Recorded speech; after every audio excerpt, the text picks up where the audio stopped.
नमस्कार, बड़ी खबर में आपका स्वागत है। मां काली के पोस्टर को लेकर के बड़ा विवाद छिड़ गया है। कह रहे हैं हिंदुओं की भावनाओं को ठेस पहुंची है। ये क्या हो रहा है देश में?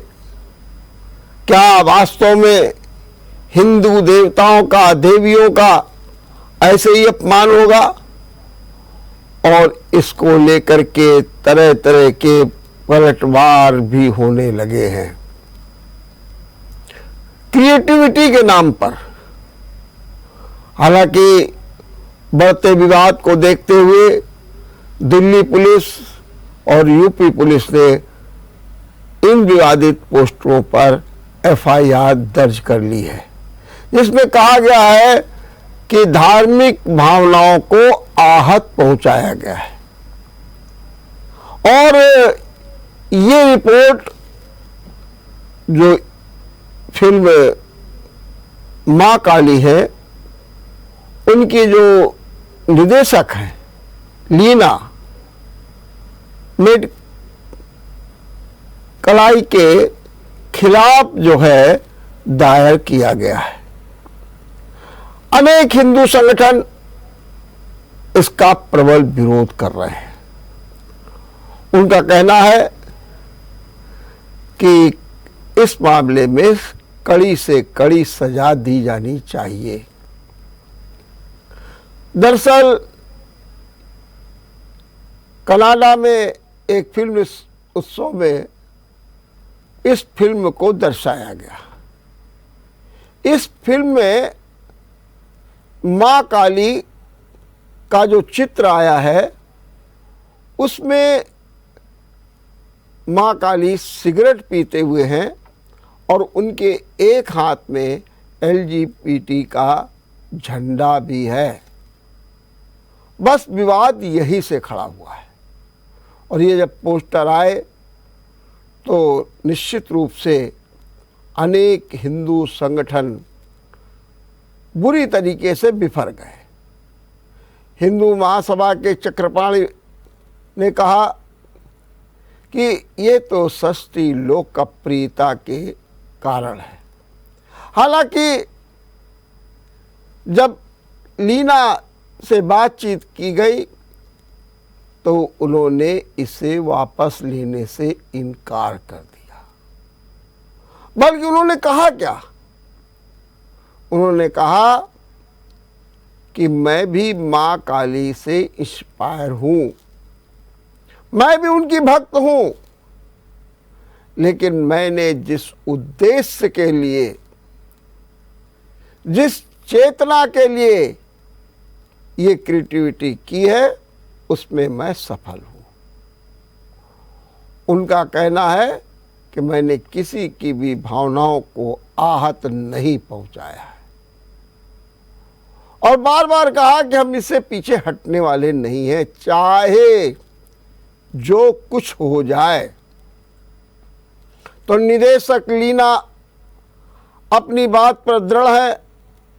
हिंदू संगठन लगातार हमलावर है और ऐसा नहीं है, बॉलीवुड का और अन्य वर्ग का भी एक एक ऐसा क्षेत्र भी है जहां से भी निर्देशक लीना का समर्थन किया जा रहा है। एक वर्ग है बॉलीवुड का जो कह रहा है कि आप फिल्म मत देखिए, क्या लेना देना आपको है। इसमें तो एक उद्देश्य की पूर्ति की गई, समाज की एक व्यवस्था पर जो है चित्रण किया गया। वहीं पर टीएमसी की सांसद मोहिंत्री बहुआ कहती हैं कि ये हमारी देवी हैं, हमें इस पोस्टर पर कोई आपत्ति नहीं। ये जो मेरी देवी है, ये मांस खाती हैं, शराब पीती हैं। और उन्होंने एक पीठ का उदाहरण भी दिया और कहा कि वहाँ पर बाकायदे भक्तगण स्मोकिंग करते हैं, माने सिगरेट पीते हैं, धूम्रपान करते हैं। बहरहाल जिस तरीके के बयान आ रहे हैं, जिस तरीके की भावनाएं प्रस्तुत की जा रही है, उससे एक नया विवाद अपने देश में और पैदा हो गया है। सच बात तो ये है कि नफरत, घृणा, धमकी का जो माहौल इस देश में बना है, उसमें इजाफा हुआ है। सोशल मीडिया कंपनी मैट की जो रिपोर्ट आई है, उस रिपोर्ट में अप्रैल और मई की जो तुलना की गई है, उसके अनुसार अप्रैल के मुकाबले मई में सोशल मीडिया पर नफरत, घृणा, धमकी का 38% इजाफा हुआ है। प्रबुद्ध वर्ग चिंतित है। ये जो धमकाने वाले लोग हैं, जो नफरत पैदा करने वाले लोग हैं, और जो ये घृणा पैदा करने वाले लोग, ये भीषण बीमारी के शिकार हैं। और ये भी कहा जा रहा कि ये बीमारी बढ़ती जा रही है और रोज कहीं ना कहीं से ऐसी खबरें आती हैं जो चौंका देती हैं, परेशान कर देती हैं। आज ही नुपुर शर्मा को लेकर के अजमेर शरीफ के खादिम सलमान चिश्ती का एक भड़काऊ बयान आया है। खुल करके कह रहे हैं, धमका रहे हैं, चेतावनी दे रहे हैं और कहते हैं कि जो नुपुर शर्मा का सिर काट करके लाएगा, उसे इनाम में हम अपना मकान दे देंगे, अपना मकान दे देंगे। इस तरीके के जो बयान आ रहे हैं, इससे हमारे यहाँ का वातावरण और बिगड़ रहा है। हालांकि कहा जा रहा है कि खादिम के खिलाफ कार्रवाई होगी। और एक बात और अच्छी है, जो खादिम संगठन है उसके मुखिया खुल करके आए और उन्होंने कहा कि सलमान चिश्ती का बयान निजी है, निजी, इसका खादिम संगठन से कोई लेना देना नहीं, कोई लेना देना नहीं। ये भी कहा उन्होंने। और ये भी बात हुई कि कार्रवाई हो जाए। राजस्थान के एक मंत्री कह रहे थे कि कोई बचेगा नहीं, कड़ी कार्रवाई होगी। लेकिन सवाल ये उठ रहा है कि ये भी कहा जा रहा है कि जब कोई ऐसे बयान देते हैं, जैसे कि एक बयान नदीम का आया और कह रहे हैं कि उंगली का बदला उंगली, आँख का बदला आँख, गर्दन का बदला गर्दन, तो जब वो ये बात कह रहे हैं और उन्हें 24 घंटे के अंदर जमानत मिल जाती है, धाराएं वही, रिपोर्ट वही, कार्रवाई वही, इस बात को लेकर के भी लोगों में बड़ी हताशा और निराशा है। और जिस तरीके से उदयपुर हत्याकांड, अमरावती के रोज नए नए खुलासे हो रहे हैं, बड़े चौंकाने वाले। उदयपुर में एक नया जो है वसीम नाम का एक और अभियुक्त आ गया और कह रहे ये वसीम वो है जो बाकायदे कराची गया था और रियाज और गौस के साथ गया था। बहरहाल एनआईए ने जो अपना जाल बिछा लिया है, इस जाल में लोग लगातार फंस रहे हैं, लेकिन अभी अंतिम निष्कर्ष नहीं दिखाई दे रहा है। ये एक बड़ी विषम बात है। पता नहीं हो क्या गया है कैसे इन अपराधियों को, माफियाओं को छूट मिली हुई है। अमरावती की घटना को भी सहज नहीं लिया जाना चाहिए। सवाल उठाए जा रहे हैं, पुलिस पर भी उठाया जा रहा। और आश्चर्य तो ये है कि ये जो हमारे कातिल हैं,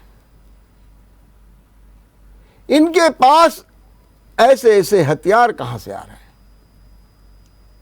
अभी बातचीत चल रही थी सिख मूसेवाला की हत्या में, कहते हैं जो टॉप क्लास के हथियार हैं, टॉप क्लास के हथियार वो थे हत्यारों के पास। कितनी गजब की बात थी कि कैसे माहौल को तनाव में पैदा किया जा रहा है, कैसे माहौल में नफरत घृणा पैदा की जा रही। अब तो आमजन भी परेशान नजर आ रहा। अभी मैं एक इंटरव्यू देख रहा था, उदयपुर अमरावती में जो बाजार खुले, तो जो बोलने वाले थे, दुकानदार, कामगार, जो रेवड़ी वाले, बड़े दबे हुए शब्दों में कह रहे थे, हाँ हाँ शांति है। रिपोर्टर ने कहा एनआईए से जांच हो रही है, बोले हाँ हाँ एनआईए से जांच हो रही है, लेकिन उनके मुंह से शब्द नहीं निकल रहे थे। ये स्थिति हो गई। और फिर कहते क्या है अंत में, हाँ हाँ दुकान खोल दी है, और भाई दुकान न खोले तो क्या करें, रोटी तो कमानी है, पेट तो भरना ही है। बहरहाल वो जो अभिव्यक्ति होनी चाहिए, जो फ्रीनेस होनी चाहिए, वो लोगों में नहीं दिखाई दे रही है। भय, डर, चिंता का वातावरण बना हुआ है। और जैसा मैंने शुरुआत में आपको बताया था कि सोशल मीडिया कंपनी के मैट ने एक रिपोर्ट प्रस्तुत की है जिसमें कहा है कि अप्रैल की तुलना में मई में नफरत, घृणा और धमकी का 38% इजाफा हुआ है। ऐसा नहीं कि सरकार चिंतित नहीं है, सरकार भी चिंतित है अब इस मामले में। सूत्रों का दावा है कि सरकार एक सख्त कानून बनाने पर विचार कर रही है, क्योंकि लगता है कि ये जो कानून के वर्तमान हथियार है वो ठीक से चल नहीं पा रहे हैं। वो भय का वातावरण अपराधियों पर नहीं पैदा कर पा रहे हैं, वो स्थिति को कंट्रोल नहीं कर पा रहे हैं। ऐसी स्थिति में सरकार ने विचार करना शुरू कर दिया है और कहा तो ये जा रहा है कि नफरत और घृणा के खिलाफ ऐसा सख्त कानून आएगा कि लोगों को सबक सिखाएगा। और इस कानून का प्रारूप तैयार कर लिया गया है और ये भी कहा जा रहा है कि जल्द ही इस कानून पे जनता की राय ली जाएगी और अगर उस राय में कोई चीज अच्छी होगी तो उसे भी स्वीकार किया जाएगा। और ये कानून इस साल निश्चित रूप से बन जाएगा, ऐसा दावा है। हम भी यही चाहते हैं। देश में जो भाईचारा है, सौहार्द है, जो सहिष्णुता है, जो अपनत्व है, जो बंधुत्व है, जो सद्भावना है, उसका वातावरण मजबूत हो और ये ऐसा वातावरण मजबूत हो कि वो नफरत, घृणा को एक किनारे कर दे। जरूरत इस बात की है और मुझे पूरा विश्वास है कि जल्द सरकार इस दिशा में पहल करेगी। हम लेते हैं यहाँ एक छोटा सा ब्रेक। ब्रेक के बाद आपका एक बार फिर स्वागत है। उत्तर प्रदेश में आज से वन महोत्सव शुरू हो गया। मुख्यमंत्री योगी आदित्यनाथ ने चित्रकूट, राज्यपाल आनंदीबेन ने लखनऊ, स्वतंत्र देव सिंह मंत्री ने गोरखपुर, डिप्टी सीएम ब्रजेश पाठक ने प्रयागराज, संजय निषाद मंत्री ने हमीरपुर में वृक्षारोपण किया। सभी 75 जिलों में इस तरीके के उत्सव मनाए जा रहे हैं। अब खास बात क्या है? खास बात ये है कि इस बार 35 करोड़ पेड़ लगाए जाएंगे। ये अपने में एक रिकॉर्ड होगा, रिकॉर्ड। और इतना ही नहीं, बल्कि प्रदेश में वन का दायरा, माने जो जंगल का क्षेत्र है, वो बढ़ाने का भी लक्ष्य रख दिया गया है। इस समय 9.33% जो है वन का दायरा है। यानी उत्तर प्रदेश में जो वन क्षेत्र है वो 9.33 है, जिसे बढ़ा करके 15% करने का लक्ष्य तय किया गया है। ये बड़ी बात है। और सच बात यह है कि वन का क्षेत्र बढ़ना चाहिए, क्योंकि जिस तरीके से मौसम में बदलाव आ रहा है, मौसम बदल रहा है, मौसम शिफ्ट हो रहा है, जिस तरीके से वर्षा में बाधाएं आ रही हैं, जिस तरीके से मौसम अपने विकराल रूप को ग्रहण कर रहा है, उसको देखते हुए वन महोत्सव का अपना बड़ा महत्व है। और इसमें हर नागरिक की ये भागीदारी सुनिश्चित होनी चाहिए, और वो भी पेड़ पौधों को लगाएं और अपने प्रदेश को ही नहीं बल्कि देश को जलवायु से स्वस्थ करें, मजबूत करें।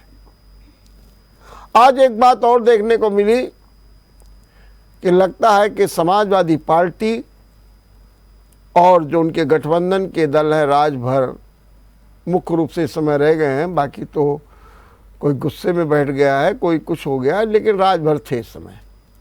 लेकिन लगता है कि राजभर से भी दूरियां हो गई हैं। आज सपा सुप्रीमो अखिलेश यादव ने सदस्यता अभियान की शुरुआत की और प्रेस कॉन्फ्रेंस हुई। उन्होंने दावा किया कि हमारे नेता, मंत्री, विधायक जो भी हैं, पदाधिकारी, ये सब गांव-गांव जाएंगे और सपा के सदस्य बनाएंगे। बृहद अभियान, उन्होंने सीधे तौर पे कहा। लेकिन जब पत्रकार वार्ता थी तो सवाल पूछ लिए गए। जैसे ही राजभर का नाम लेकर के पूछा गया कि राजभर तो आजकल आपको सलाह दे रहे हैं कि आपको एसी कमरे से बाहर आ जाना चाहिए, आपको मीटिंगें करना चाहिए, आप गलती कर रहे हैं। और उन्होंने कहा कि ये भी सलाह आपको दी जा रही है कि आप तो 2012 में तो मुलायम सिंह के कारण मुख्यमंत्री बने थे और आज तक एक चुनाव भी आप नहीं जीत पाए, तो आपको समझना चाहिए।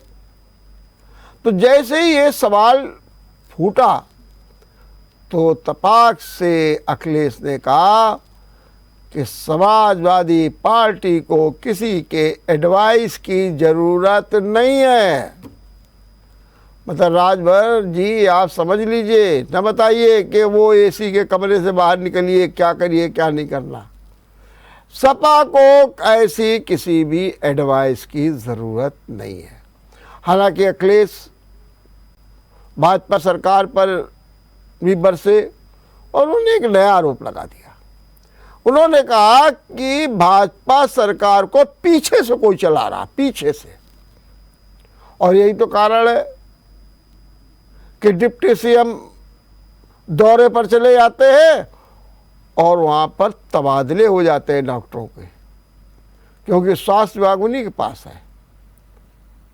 तो इसके मतलब क्या है कि अधिकारी जो है वो मंत्रियों की नहीं सुन रहे हैं, वो किसी और की सुन रहे हैं। उन्होंने 100 दिन के कार्यकाल को भी नाकाम बताया। और आज एक खबर ये भी कि उपराष्ट्रपति के चुनाव की प्रक्रिया शुरू हो गई है और 19 जुलाई तक नामांकन पत्र भरे जाएंगे। हालांकि अभी तक किसी भी पार्टी की ओर से उपराष्ट्रपति पद के प्रत्याशी की घोषणा नहीं हुई है। देखते रहिए बड़ी खबर। नमस्कार।